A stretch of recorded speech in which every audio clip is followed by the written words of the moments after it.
രാവിലെ ബ്രേക്ക്ഫാസ്റ്റ് ഉണ്ടാക്കുന്നത് കോൺ കൊണ്ടുള്ളൊരു ബ്രേക്ക്ഫാസ്റ്റാണ്.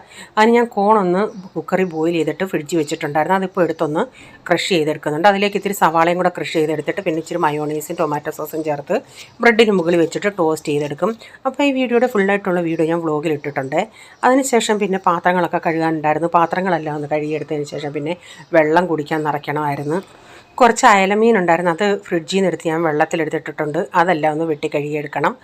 അപ്പോൾ തോരൻ വെക്കുന്നത് ചെറുപയർ തോരൻ, അത് ഞാൻ കുക്കറിലൊന്ന് വേവിക്കാൻ വെച്ചിട്ടുണ്ട്. മീനൊക്കെ വെട്ടിയെടുത്ത് ചട്ടി വെച്ച് വെളിച്ചെണ്ണ ഒഴിച്ച് കടുക് ഉലുവ ഇട്ടതിന് ശേഷം ഇഞ്ചി വെളുത്തുള്ളി എല്ലാം ഒന്ന് വഴറ്റിയതിന് ശേഷം ആവശ്യത്തിനുള്ള കാശ്മീരി മുളക് പൊടി ഇട്ടൊന്ന് മൂപ്പിച്ചെടുത്തതിന് ശേഷം പുളിവെള്ളം ഒഴിച്ച് ഉലുവാപ്പൊടി ഇട്ട് പിന്നെ മീൻ പറക്കിയിട്ട് വറ്റി വരുന്നുണ്ടെങ്കിൽ വെച്ച് വെളിച്ചെണ്ണ ഒഴിച്ചെടുത്താൽ മതി. അപ്പോൾ ചെറുപയർ തോരനൂടെ ഇപ്പം വെച്ചെടുക്കുന്നുണ്ട്. അപ്പോൾ ഇന്നലത്തെ ചോറ് ഇത്തിരി ഉണ്ടായിരുന്നു, അതൊന്ന് വെച്ച് വറക്കാൻ വെച്ച് നാളത്തേക്കിനൂടെ ബ്രേക്ക്ഫാസ്റ്റിനുള്ള അരിയൊക്കെ വെള്ളത്തിലിട്ട് ഇപ്പം മീനൊക്കെ വറ്റി വന്നിട്ടുണ്ട്. ഇന്നലത്തെ കുറച്ച് മോരുകറി ഉണ്ടായിരുന്നു. അപ്പോൾ ഈ വീഡിയോയിലെ വിശേഷങ്ങൾ ഇതൊക്കെയായിരുന്നേ.